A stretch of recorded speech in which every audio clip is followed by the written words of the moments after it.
Ladies and gentlemen, children of the interwebs out there, Sebastian Envy, Strong Style, Cinephile, and Thor, Love and Thunder. This is the fourth Thor movie. This is my fourth attempt at trying to record this review of it because there's so many thoughts I have about it and I'm trying to keep it concise and truly geek about it for a scant few minutes. So here goes another attempt. Now, again, this is the fourth Thor movie, the second directed by Taika Waititi. And first note, is it good? Now, if you liked Ragnarok and some of the comedic stylings, the storytelling that Taika brings to the table with his work, then you will like Love and Thunder, because they took a lot of the elements of that and kind of ratcheted it up to 1,000. If you weren't a huge fan of that, if you aren't a huge fan of the idea of Thor being kind of this goofy bro Thor type of character, this kind of a doofus, then you're not gonna like aspects of this film. The good parts: Chris Hemsworth always brings it as Thor. From a physical standpoint, dude is like super jacked. Like after watching that movie, I just was like, I need to go to the gym right now and do like 200 curls with like 55-pound dumbbells. Like his arms are just stupid.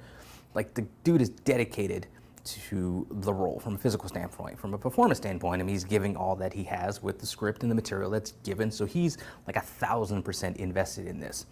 Makes it work. Christian Bale as the villain, Gore the God Butcher. I had some issues with that because I felt he wasn't as used as effectively as he could be. His name is God Butcher. He's supposed to be butchering gods, and they tell you kind of like how much of a threat he's supposed to be to Thor and our heroes, but you don't see it so much. You see it a little bit because he throws down with our heroes in a couple of times early on in the movie, kind of bests them, but that's it. Like, we don't see much of the god butchery. Now, his reason for doing this is because he feels the gods aren't there for their people. They're praying, they're worshiping, they're doing all they can to put their gods, because there's lots of gods in this movie, to put their particular god, you know, above all else. And they're not getting anything in return. They're getting left. Like, his people are wiped out. He's the last of his people because his daughter died. And he's just like, where were you guys when we needed you? He meets his god and gets made fun of, basically. And then the Necro Sword basically chooses him, and he decides to carry out his revenge, killing that god, and decides all gods must die because they're just not doing what they need to do for their people. It's a pretty simple premise, and it parallels maybe what some people are actually thinking out in the world today, because we have all our different gods that we pray to, and we still have these atrocities and stuff that we're seeing. So I think a lot of people might be in a place like Gore where they're kind of questioning their dedication, their fealty to these gods. And they're like, at the end of the day, what is it getting me? What is it getting my people? Because we're still suffering. So there was like some real dramatic like parallels that they could have gone with in this movie, but they just didn't. They just stuck with sort of the comedy type of stuff. But Gore was just wasn't as much of a threat as he could have been, as we were told that he was. I didn't really feel it in what I saw on screen. Plus, there were a couple moments where I thought Christian Bale was kind of channeling like the Joker a bit. I don't know if he like maybe screen tested for the Joker for Christopher Nolan in those movies, but he just kind of tried to channel that a little bit much. And I was like, why is he? No. Jane Foster, Thor. Natalie Portman, I was not a fan of hers when she was originally casted in the first Thor. She's a terribly wooden actress, in my opinion, and I wasn't satisfied with her in this. Now, the iteration of the Mighty Thor I love from the comics. They took the comic storyline where Jane has cancer, she picks up the hammer, she's Thor, it gives her superpowers, but it's really kind of affecting her body in a negative way. Like, the power of Thor is counteracting any sort of man-made medicine to help stave off her cancer. So being Thor, she's actually accelerating her decline. And even that, again, there's some dramatic seeds that you could mine from this movie that they chose not to, because I feel like the arc that they had Jane go on in this movie was kind of rushed, because you had Gore, then you had Thor in his search to find himself and who he wants to be and who he's supposed to be at this point in life.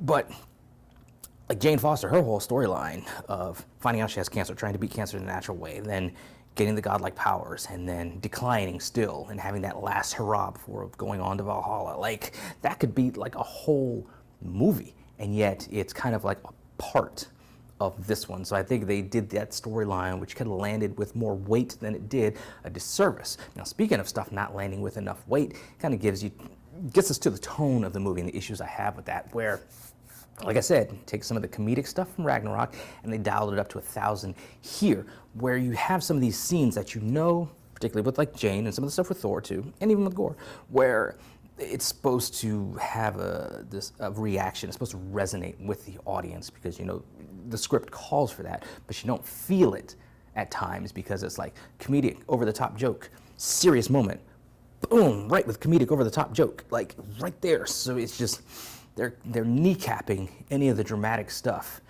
by throwing in the over-the-top comedic stuff that they did with the freaking screaming goats, or with kind of the buffoonery of some of the other gods and characters that they bring in. Won't try to get too specific in this, into spoiler territory, but just, it was almost like a parody, like farcical, and just, that's not what I want with Thor at this point. Like, having the dude bro Thor, when we first got it, it was something different. I was like, okay, I rolled with it, but it becoming too dependent on it. Like, the producers and people at Marvel realized Chris Hemsworth has decent comedic timing, so it's like they're leaning 1,000% into that and having that carry the day. And it's like, I like the What If animated series, and there's an episode with like like party bro Viking type of character. That's cool for that, but for MCU, like proper live action, like I don't need that dude bro like all the time, like to like an 11 like they have him now. It's just cheesy, and it's over the top, and it's campy, and it's not what I want. Me, personally, you might like it. Again, if you like Ragnarok, some of the elements from that, you'll like Love and Thunder, I assure you, but it's just, some of this stuff is just not for me. Guardians were in this movie for like a cup of coffee. I didn't think they were going to be in there that long. They didn't need to be in there that long, and it was fine what they did. They were on brand for who they are and how we've come to know them, and their group dynamic and just their kind of tone that they bring to the movies. So that was fine. They were in it. They went on about their business. Totally fine. Tessa Thompson as Valkyrie. Brought her in. She did a decent job for the material. Again, a lot of these people are doing a decent job for the material that was given to them. Got to kind of, that's the caveat. Jamie Alexander was back as Sif for all of like 6 minutes. Again, they brought her back in what should have been a serious moment for her, and they just made a joke out of it. I mean, is the movie good? It's decent. Are you going to regret seeing it whenever you do? Probably not, but just, should you rush out the door right now to go see it? No, it's just not that kind of movie. It's just, it's a thing, it happened, cool. We fulfilled some contractual obligations for Disney to make these movies, for Chris Hemsworth to be in these movies, and that's where we're at. There were just so many just cheesy, over-the-top, campy elements of this movie, and like, just without even going into spoiler stuff with the children in this, just, I mean, you just, it's just, it could have been better. That's just point blank. That's like the cliff notes of this video and my thoughts on it. It could have been better. It wasn't. But those are my thoughts on it, scattered as they often are. But if you guys have to think, let me know in the comments below. Follow me on social media. Talk to me there. Talk to me here. Until next time, let us geek.